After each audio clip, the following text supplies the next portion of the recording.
Hi, I'm Sarah Byrne, and you're listening to Bears Beyond the... And he's going to score Bristol's third try. What a But try. what great play by Augustine Pichot. And Bristol have made a bit of history, winning the European Challenge Cup for the first time ever. And Bristol have won. They won the local derby.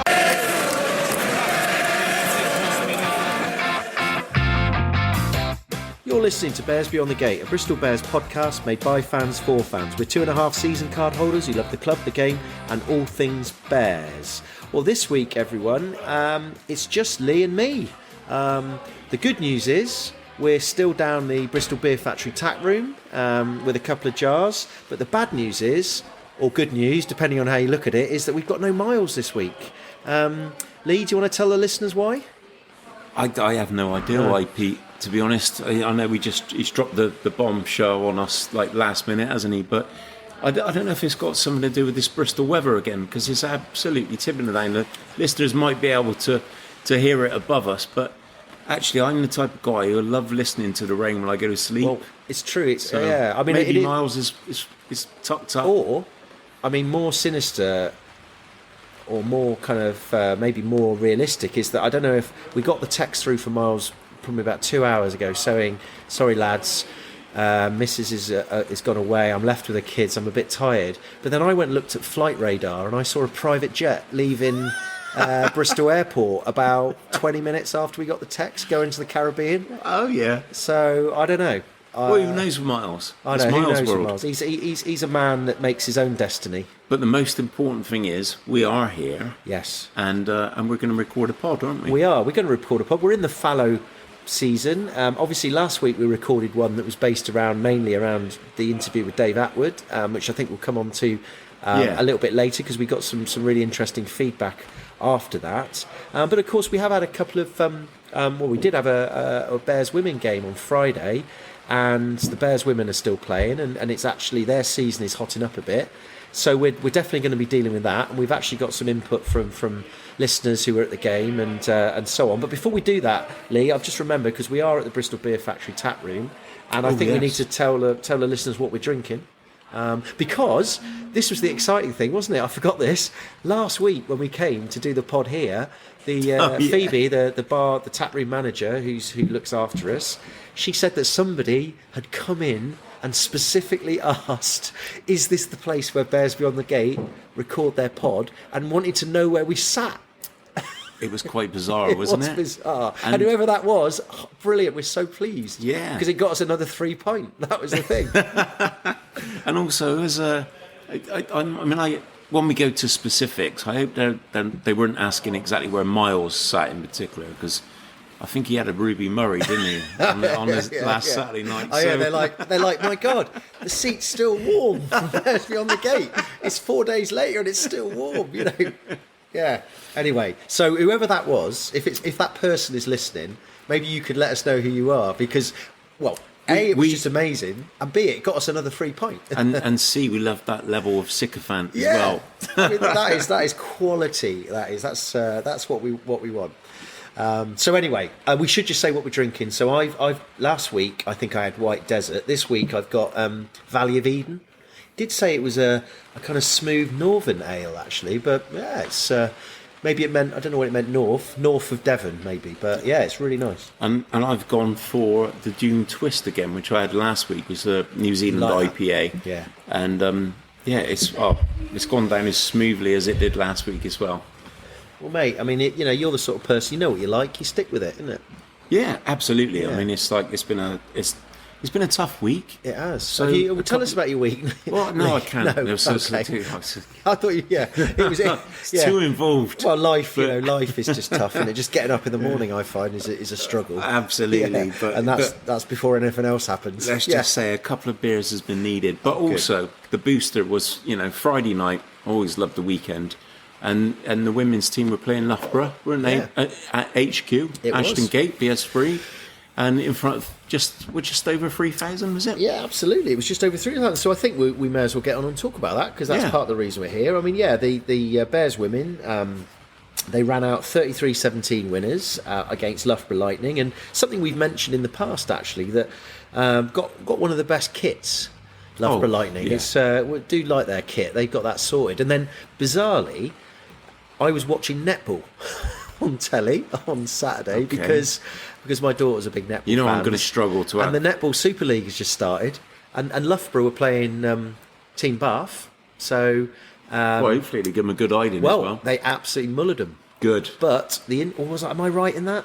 Yeah, it was. No, it was Team Bath. They were playing Loughborough. Sorry. So they got absolutely mullered by Loughborough Lightning netball, women's pro netball team. But the interesting was they had exactly the same kit as the rugby.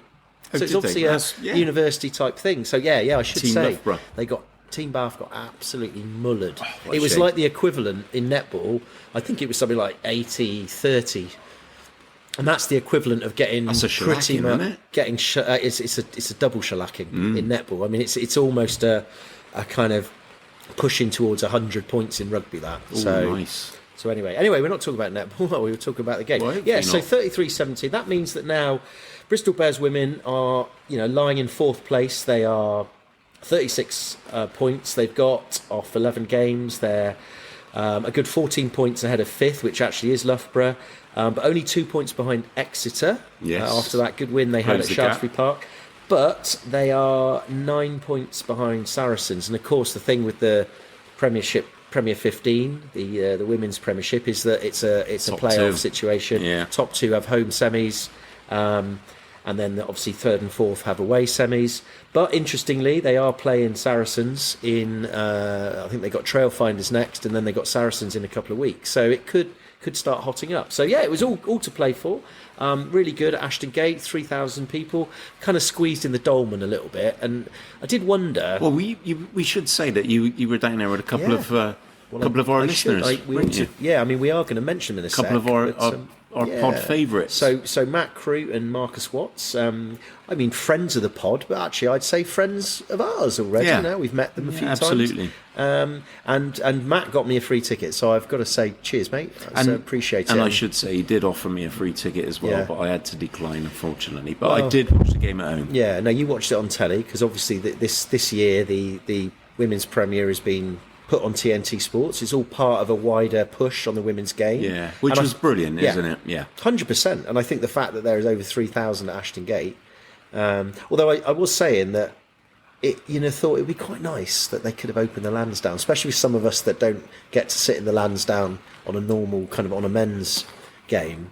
But then someone mentioned to me that it's probably because the TV cameras are always over at the Lansdowne. Yeah. So you need to have a look. You need some fans, don't you, in the camera? Yeah. Well, it's always better to look at. So it's good, but so it is what it is. I'm obviously we're used to the Lansdowne, or I'm used to the Lansdowne. Well, legroom's not great. Well, tell us what it was like with Mr. Crute and Mr. Watts. Then. I mean, they're very. I mean, I've got to say those boys are pretty knowledgeable. They've been following the women actually for the last couple of seasons. So I think they're dual season ticket holders.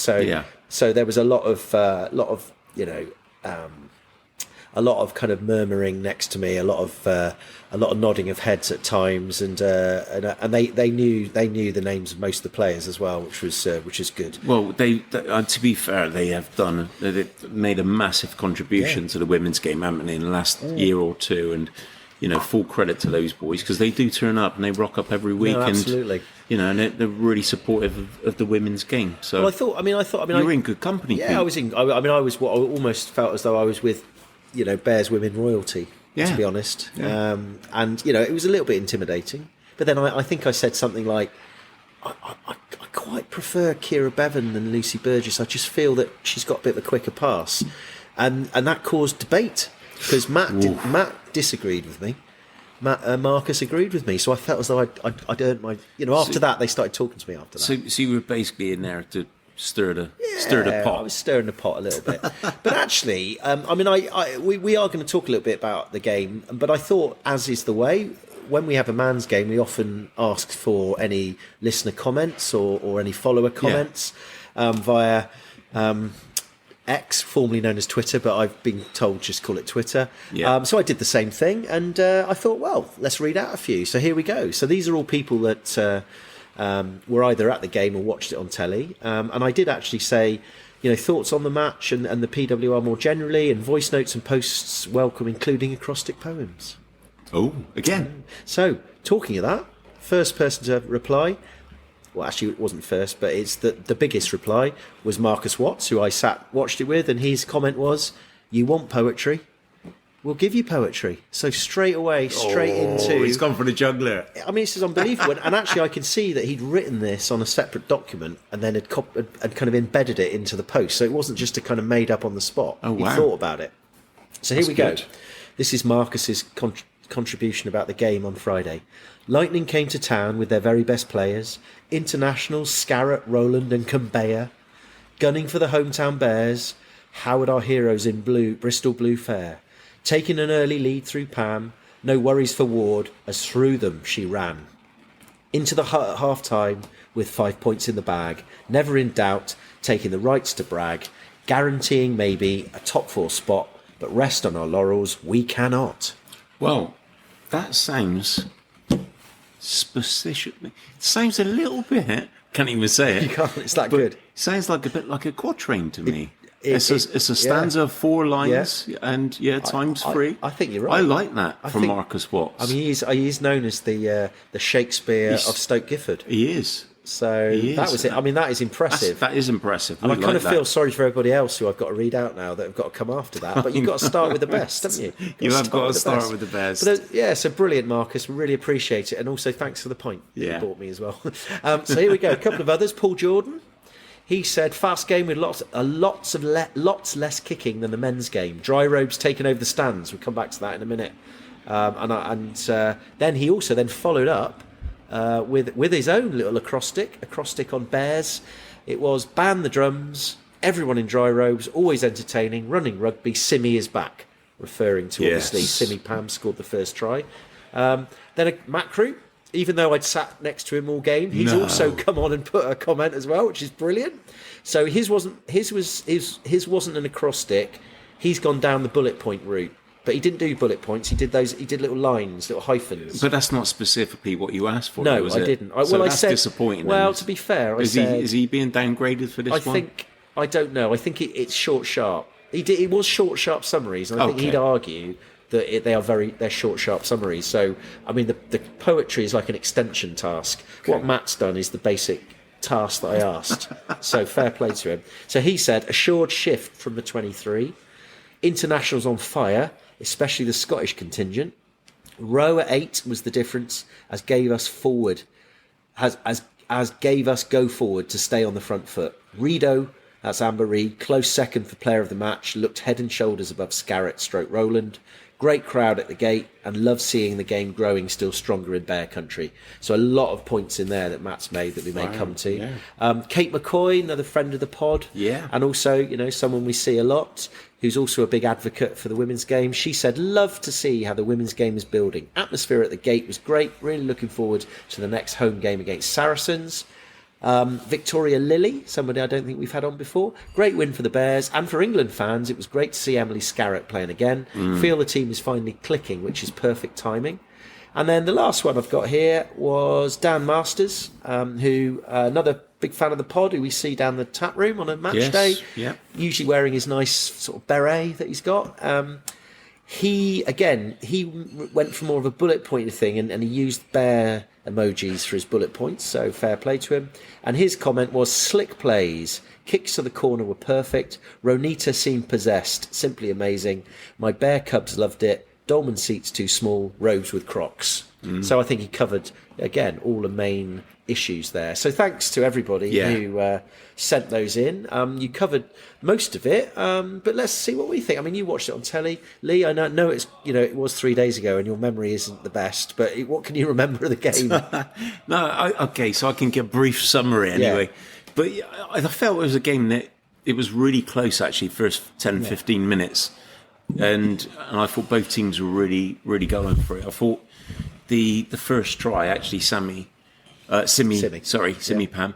When she almost ripped the ball out, didn't she, to get the ball over the line, and I thought that was fantastic. Got us on the front foot, and then I kind of felt then we were dominating the game, but not kind of like dominating to the extent where I felt comfortable enough we were going to win, and it almost felt like Loughborough came back, and then we'd go again. almost like, to use that analogy, we could have gone up another couple of gears. And we would have won convincingly, but like for me, it was one of those games. I mean, Dave Ward mentioned this after the game. I think that he felt that we could have scored a lot more, and the first half was a little bit like that. I mean, it was almost like we rather than getting out on the motorway and opening up, we got caught in a 40-mile-an-hour zone. Yeah. And of course, because they have to follow the rules, but they can't break the speed limit. And they were desperate to get out. It wasn't the case of they couldn't go through the gears; they just were in the wrong area. Yeah. And then second half they managed to find their way back out onto the motorway and got up to 70. I do feel. I mean, Emily Scarrett was amazing, and for 13 months out, and I thought you could just tell what a top quality operator she is. Yeah. And she kept Loughborough in the game, I think. Without her, I think Bristol, we would have probably been much more dominating. Yeah. And so, we can't discount the fact that she was amazing for them. Yeah. I mean, we had some of our internationals on the bench. So we had Hannah Bottoman, Lark Davis. They came on in the second half. And, probably made a bit of a difference. Abby Ward, pretty much, I'm pretty sure she played the most of the game. I mean, she's kind of, she's a superhero, isn't she? And another fantastic try again. Yeah, really good try. And being up close, and when there's only 3,000, you do kind of hear quite a lot more. It was a bit like when people said, during lockdown, there was a few journalists were saying it was eye-opening when they were watching games in behind closed doors. They could hear so much more of stuff that's going on. And Abby's is a proper leader. She dominates. I mean, she's in charge of the line-out, but there's quite a lot of chat. She's quite good at chatting to the ref and chatting to the line-out, and sort of, you can see where she comes like that from. In your team, 100%. And that was something I hadn't really considered much before. So yeah, I mean, she led from the front. But yeah, you're right with Emily Scarrett. There was just a couple of things she did that just made me go, oh my God, there is quite a step up to international. Some of these international players are just got a little bit more time. She just seemed to have a little bit more time on the ball, and she was playing behind a pack that wasn't dominating all the time, so she wasn't playing on front foot ball all the time. And you got to think, when she's got a few more games behind her as well. I mean, I mean, it's kind of you look at where Loughborough are actually, and if they are a decent gap behind us, but if she's going to play the rest of the season for them, you do wonder whether it will give them a lift, and they might put a little bit of pressure on us. I do feel that's why this game on Friday was so important for us. It was a must win. We keep talking about must win games in the men's competition, but this was a must win for us for the ladies. And I didn't ever feel it was a game we were going to lose. Don't get me wrong, but I mean it is that level, isn't it? It's fourth against fifth, but I do feel now we're building it at the right time, and the top two is going to be tough. I think it might be a stage too far for us to get into for a home tie, but what's to say if we're not in form now, we get in there and we can beat teams home or away. So absolutely. I'm feeling quite positive about the season. Yeah. I mean, I went to the game right at the beginning of the season, the Sale Sharks game, and it was good, and we won it quite easily. But I did feel that I did wonder how good they were going to be this season, because that was the first time I'd seen them. I just felt they were a bit disconnected, and despite having like an England front five. But of course, stupidly, I've got to remember these things take time, and they had some new players, they're building, and I think now you're right, and I think they are building. I mean, I went to see them at Shaftesbury Park when they beat Exeter in a really good second half performance, and put the Chiefs to the sword, and then they played really well against Gloucester Hartbury, the reigning champions, at Kingsholm, and then kind of lost at the end quite close and narrowly. It was a winnable game, and it was a winnable game. And I think they've got Ealing Trailfinders next week away, and then they've got Saracens back at Shaftesbury Park the weekend after. And that's a doable win. They were playing well against Saracens earlier in the season until about the 60th minute, and then kind of capitulate a little bit. So, who knows? I mean, if they beat Saracens, win every other, keep going, and Saracens stumble a little bit elsewhere, they could squeeze the top two. It's going to be tough, and then we'll see. And I think I was talking to Matt about this. Is that I wonder. We were talking about, do they need to strengthen for next year? Because obviously all fans are always thinking about the next season. Yeah. And his comment, and again, I defer to Matt and Marcus to know a bit more, was that probably not. We have got a decent enough competitive squad to win this Premiership, given time for them to really get to know each other. I mean, you think you've got Holly Aitchison at fly half. He's an absolute class player. Yeah. And we've got a packer that is going to be feared by a lot. And we've got some of our international Scottish. We've got Meg Varley on the wing, who unfortunately went off injured. Yeah, hopefully that's not too. We've got some, too bad. We've got Amber Reid, and that's what I was going to finish off on. And we've got Amber Reid in the middle, and I mean she is utter class. And actually on Friday, I mean she really did look like one of the most important players on the pitch, and she took all the kicks as well, so she took the kicking duties. But she's got a great kicking style. Oh, I know. She just drills it. Yeah. And it's just no nonsense, isn't it? It's no nonsense. It reminds me of Jimmy Williams. Yeah. Her and Jimmy Williams are cut from the same cloth. No nonsense rugby players. It's get the ball, run with it, make a decision, pass it, tackle. Just simple stuff. The execution. Perfect execution. I mean, they make it look like a simple game. Yeah. I mean, really does. So, and that's what quality players do. Player. One player you are missing, you haven't mentioned yet. I haven't, because, who's that? Was our man of the match. It was. Person of the match. Renita Marston-Mulhern. And, I mean, apart from the fact she had an amazing game, she was, you said you were watching it live. She quality, is. wasn't it? Just seeing her, she never stops. Yeah. She's obviously incredibly physical.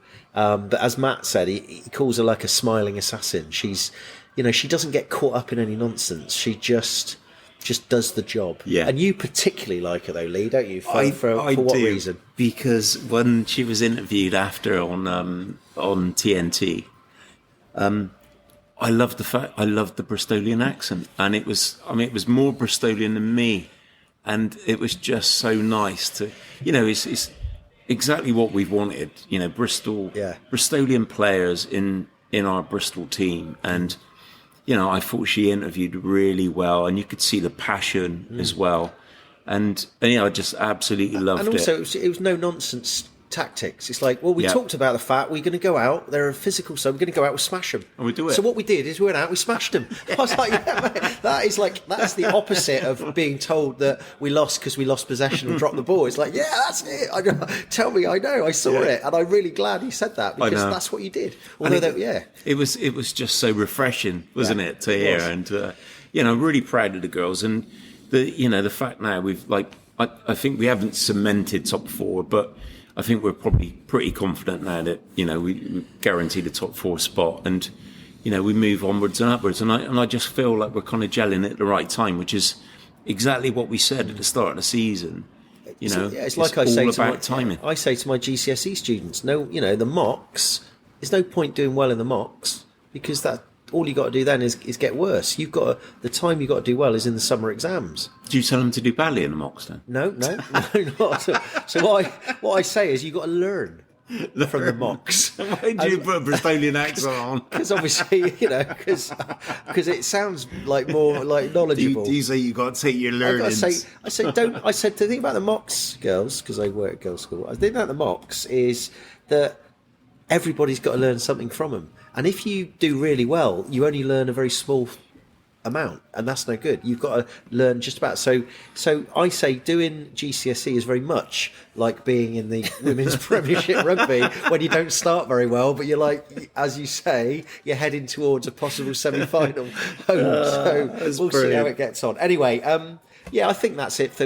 What I really like about the fact is that all across the women's rugby world, and also Bristol Bears, they are making a massive push on this. Yeah. And I think it's really important, because, we know that I'm sure you do, but I've never really asked you this, but I'm sure you agree with it. We all subscribe to the fact that doing activity and, watching sport for its values as well as for its physical kind of attributes is so important for all ages, really, but also for young kids. And I think girls rugby is particularly good for girls that, need to find something a bit different and can find their confidence out on the pitch and that sort of thing. And this is brilliant, this sort of stuff. I mean, the things we've both got, 4 daughters between us, and At least. and and these ladies are, they're role models. Yeah. They're absolute role models. They really and, are. You must have that. You must hear that a lot at your school. Yeah.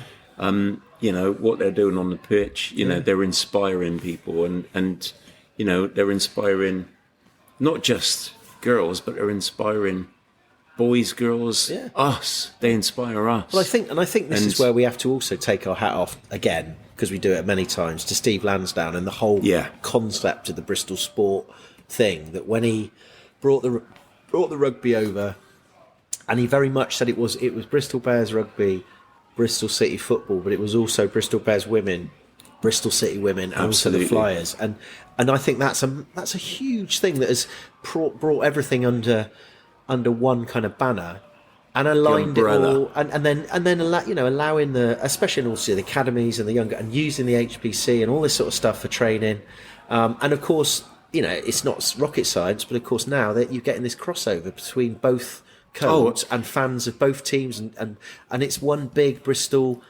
sport community, and I think it's so important. Well, funny enough, you should mention it, because I just a couple of days ago I got tickets. I've been up to see Flyers a couple of times because my partner lives in Bradley Stoke, so I got tickets for the European tie for the Flyers. So it does. It crosses over. And if they can it's so frustrating, that whole thing at the moment about planning's been granted, but now there's a legal challenge by the ETM. I mean, it's just drives me insane. It's nonsensical stuff. Absolutely. And somebody somewhere just needs to get a grip of this and just say, look, this guy has invested in South Bristol on his own. Yeah. It's not just about bricks and mortar. It's about community. It's about bringing all sorts of people together, and you're letting this happen. Just get it sorted.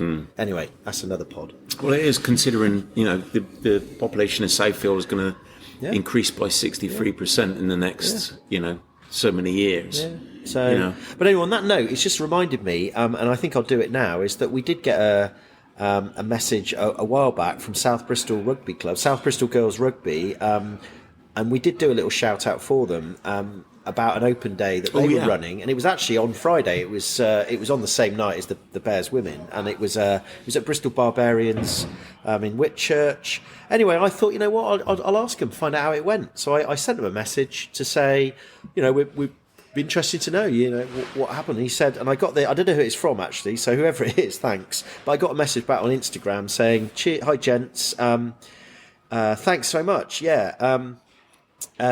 Open day was good, very cold, I can say, because it was blooming cold at Ashton Gate on Friday. Had about 40 to 50 girls all training together, with quite a few new girls turning up that can join our under-12s team next year. Raised a few £100 for the club kitty as well, with food sales, raffle, etc. We're planning to do another one in May/June when it is warmer and lighter, barring weather getting in the way against again, because this has been a nightmare with rugby. I know from my mate with his boys' teams that they just can't get any games at the moment because pitches are waterlogged. So it may or may not have happened, but apparently they were playing Avonmouth, said tomorrow, so that was on Saturday.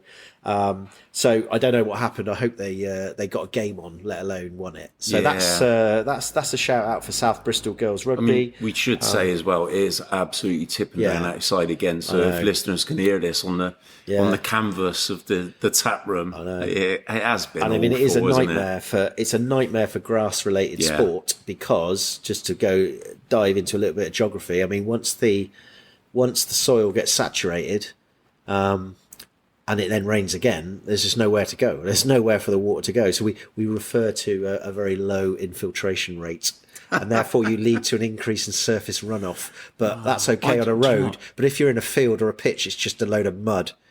See, I'd expect that nonsense from Miles, not from you, Pete. Well, I like to think we're an educational pod as well. Are you standing in for Miles there? I feel like I've got to do something a bit extra. It's a bit like, it's a bit like, what was it, in the Connacht game when Josh Caulfield was sent off.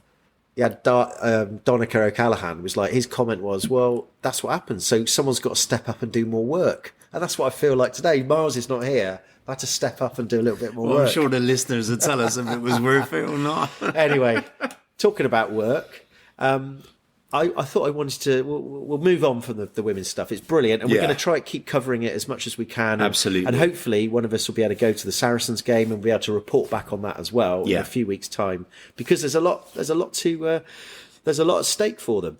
The other thing I wanted to mention was that obviously we had our little Dave Attwood interview last week, and we talked about it, and it was quite a long interview, as people know, but it was definitely worth it. But we did have quite a lot of feedback after the event, after the pod came out, from Dave, and I just thought it was worth mentioning a few things. What, from Dave himself? No, well, Dave, no, I've got to say, I put it out on Instagram. I put a story out. No, it wasn't a story. It was a post with the episode, and I asked him, I requested him to be a co-contributor, and he did it straight away. Oh, that's great. And he's got 10,000 followers. Yeah. And then we actually got likes from Dan Thomas, Siva. So a couple of the players obviously followed Dave, obviously liked it. So, it was good. I don't know if it's given us any real uplift, but it's good to know. And then I think somebody on one of the forums had said that we need Dave back. We need Dave. Dave's talked so well. It's like hard to, he's the sort of guy we should have, like working at the club behind the scenes. There is a case for that, isn't there? Yeah. Because when you've got someone who's that, obviously that intelligent and someone who gets he's been around, he's done it, he's got the rugby kind of mentality and the just the kind of Bristol ethos. It does seem a shame that he's not actually involved in some way in the. There's a couple of points on that. I think one, I wonder whether he's kind of cut himself off from rugby a little bit, and he's got his own ventures. Would be understandable. Yeah, he's going to be back at Ashton Gate next season with his Aperol bar. Yes, so he tells us, and if unless he's missed the boat, his branded dry robes as well, because that was a thing that was a little bit controversial. Are we going to talk about dry robes? Well, I think we will. Let's bring him in, because I feel like Dave has got us to a point where we have to draw a line on this, because obviously I asked him the question about dry robes at rugby, yes or no, really expecting the answer to be no, because we know it is unacceptable to go and watch sport in a garment that has been designed for the beach and for surfing. And subsequently, I have joined a very, it's a burgeoning Facebook group called Dry Robe Anchors. But I kind of feel Dry Robe. Well, we're a family show, but I Dry Robe W Anchors. Yeah, Dry Robe W Anchors, and it's a one where people post pictures of people wearing dry robes in inappropriate places, not appropriate places. So places like Ashton Gate, for example, anywhere outside. Like but I kind of got blindsided a little bit by Dave saying, No, I like them. And what's wrong with them? They're like, when it's rainy and wet, they're just a good design. And also, I was a bit disappointed that he did say they were snuggly, because that really wasn't. But it kind of got me thinking, and I did think, I wonder whether we've done enough of this now. And you know what? I think actually on that basis, I think also we've done Bristanbul now. Yeah, I think that was a doubler for me. Bristanbul finished. Yeah. Dry robe now finished. I think we've got to accept now dry robes they're taking over the world, aren't they? I think they've crossed over to mainstream, and we can't stop it. No, when you see a dry robe in East Street in Bedminster, then I think it's game over. It's game over. It's game over. To be honest, when I first saw the first bit of street furniture in East Street, I thought it's game over. But I saw someone sat on one of those bits of street furniture in a dry robe. I just think it is. And then they were going into a vegan cafe. I thought East Street's not the place I remember when I first came to Bristol. It's not the place it was a year ago. Anyway, so I think you're right. There's like gentrification is ruining. It is BS3. That is. Forget about overpriced houses and stuff. Someone's in a dry robe sitting on a piece of street furniture in East Street. That's too far. Burger. That's gentrification gone too far. And that's me talking as a gentrifier. We have to draw the line on it now. Yeah. The world is a different place, and I think we have to move on. I think you make a really good point, actually, that Dave basically gave us some insight that we've never really had, and I think a lot of fans and listeners kind of also agreed, is that it was really interesting what he said about that second half, how it was almost like the narrative was that they were going to win, and they were a great side, and they'd been playing, and everyone had been telling them how good they were, and Harlequins weren't, and they'd come from, that was the season when Quins were awful and then went on a rig run. And it was just that, he said, we just didn't have the experience of dealing with it going against us in that second half. And I think one or two people questioned, like, how can they not have the experience? There were some international players. There was Stevie Luatua. There was Charles Piatow. There was Dave Attwood. You know, they played in big games. But what his point was, I think, that they hadn't played in a big game together and had to kind of really deal with that pressure. And I think it was really interesting. And I think I'm glad. But you're right. That's put that to bed now. Well, I also feel that was probably the biggest momentum shift of a rugby match I've ever seen. The only other one I can compare it to was the one that you were at, actually, at Murrayfield. Yes. You know, with the England-Scotland game. 36 all. Yeah. Because half-time, what were we, 30 points up? It was ridiculous, wasn't it? Unbelievable. It was more, wasn't it? Yeah, and that was the only game that I compare that I can compare that to. But at the end of the day, I think now we draw a line. Dry robes, like, they've overtaken the world. Bristanbul, we never have to visit it again. We've done it now. Never to be mentioned. I think, and I do thank Big Dave for giving us that player insight into that, and hopefully it will allow us all to move on from that now. I think so, and I think we need to thank Dave for it, because we've been living in some sort of purgatory. We have for a while, for 4 years, isn't it? 3 years. So hopefully, and I think a lot of people quite enjoyed that interview, and it was something that we kind of had thought about doing because we had no games to talk about. But what it struck me was that it's quite good to talk to someone who has just left the club rather than at the club, because they're a little bit more open to discussing some of the things that we discuss and don't really know the answers to, but current players may find difficult to discuss. I totally agree, and hopefully it's something that we might revisit in the future. Who knows? That's got to be our aim, I think. It has to be our aim. Our new spin-off kind of documentary interviewing series. So we've had one. It's got to start somewhere. I mean, to be fair, it's a bit of a good one to start with. I'm a bit worried that we've set the bar so high. I need to start scouring like the internet about players that have played for Bristol in the last 2 to 3 years and see if we can get in touch with them. But I got a feeling we might be all right. I've got a feeling together, collectively. I think so. We're going to be all right. I think we will. Well, look, that's that. A couple of other things. Obviously, got no Premiership games to talk about until we will obviously do a preview of the Premiership restart when the time comes. The Northampton game on the 22nd of March. A couple of things though have come up that Bristol released. I think the thing I'd mention now is there's been a couple of announcements. Well, one contract extension this week and one signing. Yes. So contract extension was Gabs Ibitoye. And it was well deserved. I mean, whoops, sorry, that's me about that. Throwing a load of stuff on the floor. Yeah, I've actually got the rugby paper, so I thought I might as well read it out. So Bristol wing Gabriel Ibitoye has signed a long-term extension to his contract with the Bears. The 25-year-old has scored 8 tries in all competitions this season. Well, 2 things there. I'm not surprised so much about the 8. I'm quite surprised about the 25-year-old, actually. I don't know why.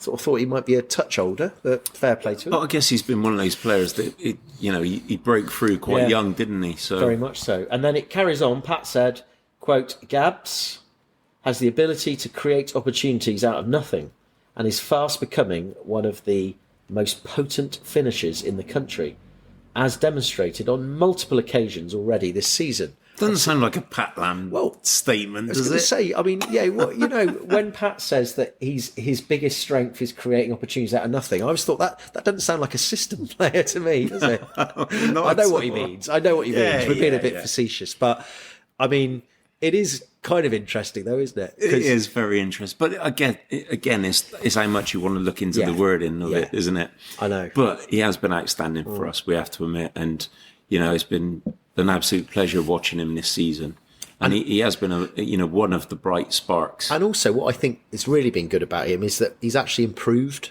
I think we've seen improvements, and we've had a pretty up and down season, and I think he's one player that you've seen real progress, and I think we have to doff our cap to training and the coaches and all that sort of stuff behind the scenes is that he's become a better player defensively, under the high ball, and obviously, but at the same time has continued to have that kind of flair that Pat's talked about. I think that has been the key thing for me, is that he's retained his offensive ability, but actually defensively under the high ball was a big question mark.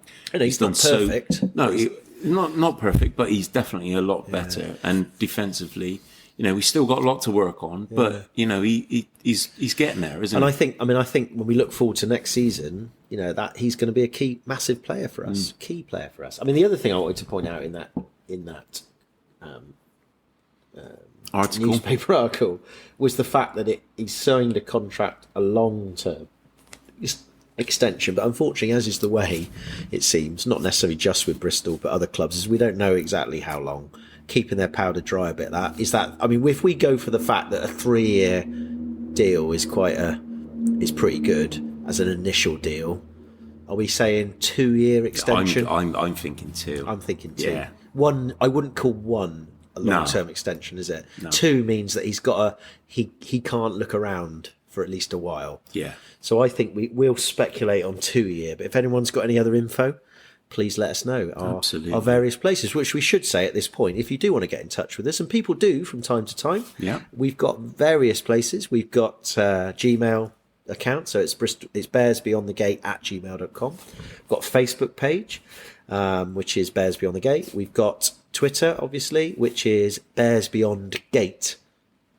Bears Beyond Gate, because that had already taken bizarrely, I think. And we've also got an Instagram account, which is Bears Beyond the Gate, and some people do send us messages on all of them. I've got a funny feeling we've got 117 175 followers now. Oh, we're building up. I don't know. I just Am I feel still like looking after that, by the way? Mars does nothing on it. I do all of it. I do all of it. But I would like to know how we could build our Instagram followers. I just wonder whether we need to do something a bit more Instagrammy, like little videos, and I was even thinking maybe we should get on TikTok. Yeah, but that requires a bit of thought and a bit of video stuff. I have been on TikTok loads, but it's on a closed. Is it the dark web part of TikTok? Basically, been bossed around by my youngest daughter, so I've had to do these little dances and stuff. I mean, it depends what audience we're after, though. I mean, I feel like we've got a really good, solid core middle-aged audience, and we've got some others, but I do think there's maybe a target market out there we haven't quite got to. Do we need to do little dance or something like that for Instagram or TikTok? Now that we've got like poetry on Twitter, I feel like performative art might be our next angle to draw in a few more followers, or maybe not. Should we just stick with what we're good at? I think let's just stick with just talking about it. Yeah. Anyway, I don't know how we got onto that one. So yeah, we've done that. Oh yeah, and then of course the other thing that was in the news, we've actually got a signing, and on the back of signing Bill Matter for next season, we know, and on the back of signing the younger Grondona, and hopefully the older Grondona, Benjamin, and hopefully Santiago will be fit, so it's like another signing. Absolutely. And maybe like someone like Siva, now he's back, is always going to feel like another signing next season.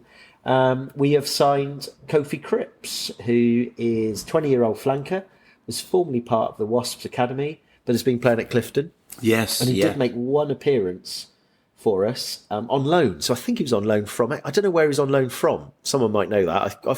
Something makes me think Chiefs, but I don't know why. Yeah, I got a funny But anyway, feeling.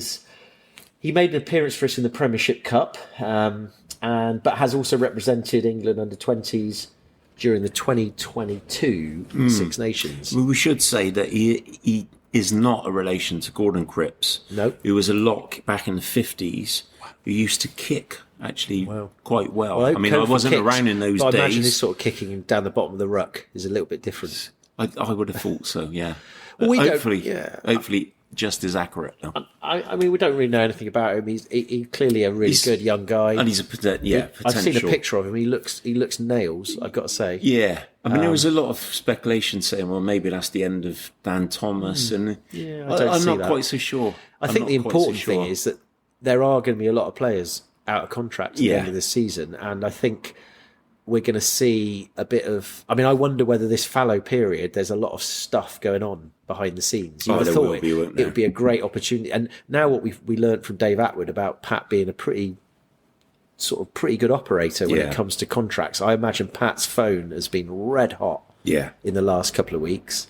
So I wonder whether, this is a good opportunity for him to start rebooting. And I kind of feel that we've agreed that he's got a time now to reboot. And as you've called it on many occasions, a kind of Pat 2.0 team is going to start, because I think we really do now, with potentially the salary cap going up again next season, a couple of big signings we've got already, a couple of people leaving. I think next we really need to see something clear starting next season. And I do feel that my instinct is we're grunting up the pack a bit, which I think everybody realises is the only way you're really going to make it big on the biggest stage. Absolutely. I totally agree with that. I do feel next season, we're heading towards a lot more clarity. And obviously, like you've just said then, I won't say alluded to, because I don't want Mr. Andrew Cleves to pick us up on it. But I do feel next season, like, a lot of the stuff is being sorted out now, but I do feel next season we're going to have a lot more clarity, and we'll know. And I think we will have a defined way of playing again. Now, whether that does mean more grunt, more kicking, or more maybe running, catching the ball, not dropping it. The restarts are certainly something we can work on. Let's hope so. But I do feel, and I actually feel quite positive. And that's not to say that this season's gone, but I am starting to feel more positive for next season and going forward. Yeah. No, I think, it could be. Let's look at Devil's Advocate. We are, 4 points off 6 points off 4. It could be quite a lot of contract movement. Players, we could, let's say we beat Saints under the lights. Their kind of momentum has been interrupted by this fallow period. We managed to scrape a win against Saints. Then we got Falcons. We got Gloucester away. Then we got Falcons. 2 possible winnable games. Who knows? We could be going into, what have we got after that? We've got Saracens still, haven't we, at home? Our last home, we've got Quins. We could be going into the end of this, the business end of the season, unless with a potential top 6 finish. Potentially. And then a load of excitement over new signings. I do love the fact you've just said that we've got Gloucester away, a winnable game. And they kind of got a bit better, haven't they? When is the last time we've actually won there? And they've done quite well. They're in this Premiership's Cup final and actually probably ticking over quite nicely, whereas none of our players are playing and are going to be really rusty. Yeah, actually, I guess that Gloucester game will be a tough game. It would be Falcons at home, to win you've up got to the think King's Home, though, wouldn't it? Yeah, it would be nice. But then Falcons, Steve Diamond's now in charge. They're going to be... Who knows? tough. That, I suppose, has been the good thing for the neutral, is that it's been a season where a lot of teams have played each other and unfortunately we haven't won that many, but teams... Well, actually, I say we haven't won any. We're 6 and 6, aren't absolutely. we? So, I've got this, 6 and 6 is better than 5 and 7. Well, listen, we're in there fighting, aren't we? Yeah. And that's all we can ask for. We can. Well, that's interesting. Just looking at my brief notes. Anything else we could mention? I suppose we could have finish off a little bit with the Six Nations. Oh, for God's sake. It is so hard being an England fan, isn't it? I know Welsh fans will say it's hard being a Welsh fan, but at least you can see they've got a reason for not being that good, because they've basically gone bankrupt and they've had to bring back Gatland, and they're picking loads of young players. And actually, you watch them and you think, fair play, the likes of Lloyd and Cam. Cam Willett. What? At least you've got something to look forward to. But you can see they're building, can't you? But you just look at us and you think, I don't really know we're what still we're doing. Playing Elliot Daly on the wing. And Danny Kerr at scrum half. Danny Kerr starting at scrum half. And I've got nothing against Danny Kerr, but are you telling me that is the best? And I think the thing that worries me about the England team is that good players in the Premiership just don't look that good. Now, it's like Ben Spencer didn't look that good, and everyone's been clamouring for him to play. Yeah. And he looked a bit. And Ollie, Lawrence had a terrible game and has been ripping out for Bath. Henry Slade had I mean, I've not been nasty, but he just didn't have a good game. And you think, is this the problem? Is this that we're picking, when you pick people on form, which of course, ironically, is what everyone was telling Paul Fricky to do, and he has done. It's not good enough. Form in the Premiership, and actually the best players on the pitch in that second half with the bench that came on was the I can't even remember I can't even say his name, but the Chiefs winger, who actually looked like he had an idea about what he was doing as a winger, looking for business. And Chandler, massive bloke, Cunningham South, looks like the business. And I've got to say, George Martin, who come for Leicester, those three to me look like they've got something about them that you need to identify that's international class. I just feel with England, it's just so frustrating. I was watching a video actually on the day before the game, and it was about Ollie Lawrence's grip strength. He's got the biggest grip strength in the team. Yeah. And yet he couldn't he couldn't grip. Couldn't grip the ball. I nearly let it slip then. He couldn't grip a rugby ball at all in the first 20 minutes of the game. And it's like, But also, apart from that, it just feels like, I don't know, maybe I'm being really overcritical here, but Borthwick for me is a dinosaur. He's almost trying to implement that Leicester Tigers way of playing on the international scene, and it just won't. It will never ever work. And I just feel we've got a lot more talent in England, which we should have. We've got a bigger pool of players. We should have a bigger, talent base to go from. And it just feels like we kind of,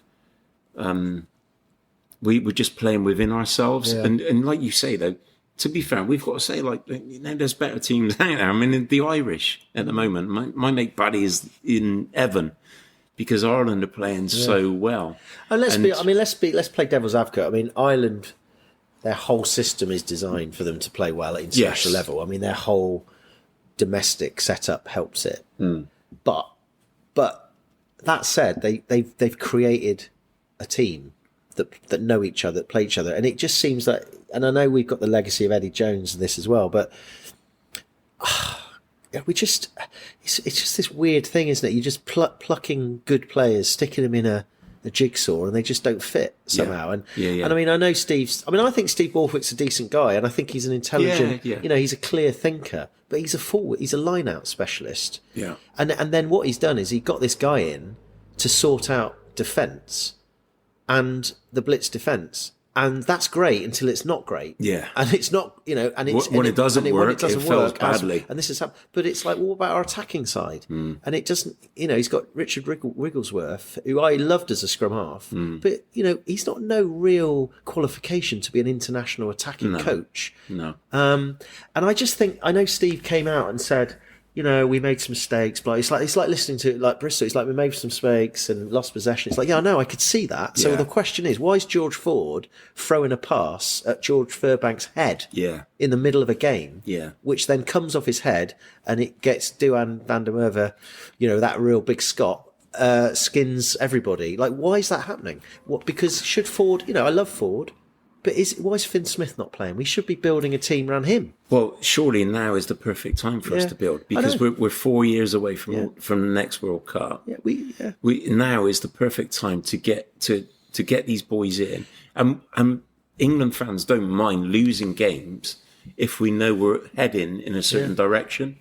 And then it's so disappointing on Saturday was that when we didn't really know what to do. We weren't, we were 30-21 back behind. We weren't going to win it, but we didn't. We then box kicked about twice in the last 6 minutes. It's like, what? Yeah, no. Anyway, look, the point was actually we did start well for the first 15 minutes. We started really well. We controlled the game, quieted the crowd down, and I thought actually we might have something to work on here. So it wasn't all doom and gloom, was it? But what unfortunately it showed is that in that situation, when we were put under a tiny bit of pressure and momentum shifted, and we just couldn't deal with it. I do feel we were also the architects of our own downfall, because the errors were ridiculous. That's true. And anyway, the reason I'm mentioning England wasn't just because we're not one. There's loads of pods out there that can talk about general rugby better than us. But it was really talk about Ellis, because Ellis got a start. Yes. Sporting kind of, he's looking a bit, I like his kind of slightly longer hair and a slightly bushier beard, but not too bushy. He looks, and I don't know, there's been a few people said he didn't play very well, and I thought he scrummaged well. And I thought he was trying to make things happen, actually. He took a lot of he was the first receiver on the ball, but a lot of it was smashing and not going anywhere. And I was wondering about whether that's his fault. But then I saw John Barkley or Sam Warburton talking about it and actually saying the whole setup was wrong. He was basically going in without a pod. Yeah. So, if he was being asked to do this, or he thought he'd do it, whatever, but it was like, you're not going to smash through an international defence. Just, you need to be a bit more, so you need people with you. And I thought he worked hard. But that's down to tactics. That's down to coaching. And I don't know. I just think I feel a bit sorry for Ellis, because he's come from like winning at Leicester, being that unbelievable captain of England. Yeah. And then he's kind of come to Bristol and it hasn't quite worked for him. No. And he's gone, and now he's not, his performance levels at England don't look the same. And I don't really blame him. I don't know, really. I don't know what he'd think about it. Maybe we should ask him. I mean, he did get a terrible rating in the Times today that I read. But to be fair, I don't feel that was down to him. I agree. He was having to do a lot of the stuff on his own. And the thing is, when you're isolated anyway, you can't.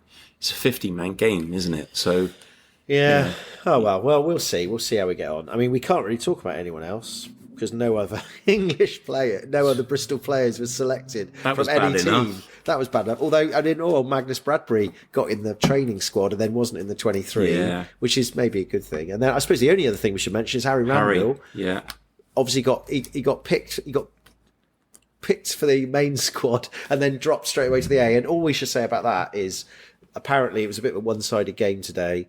They beat it was Portugal, a bit of a farce because it was Portugal A, wasn't Portugal A. Why couldn't it have been Portugal? Well, I think all of their main players were playing in the French league. Yeah. So the whole thing was like half a cock anyway. Yeah. But apparently, Harry had a great game and was the best player on the pitch, which begs the question, does that mean he might be considered now for the rest of the Six Nations? Because Mitchell's out, Kerr and Spencer look pretty laboured.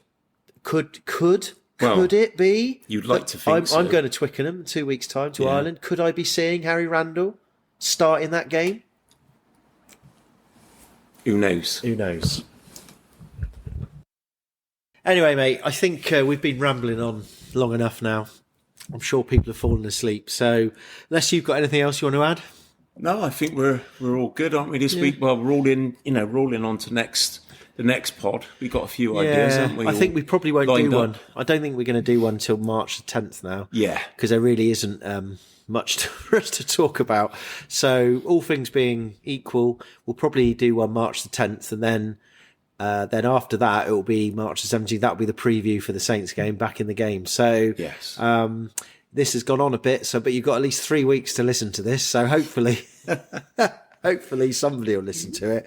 But I think on that note, everyone have a good week, stay safe, and come on, you Bears.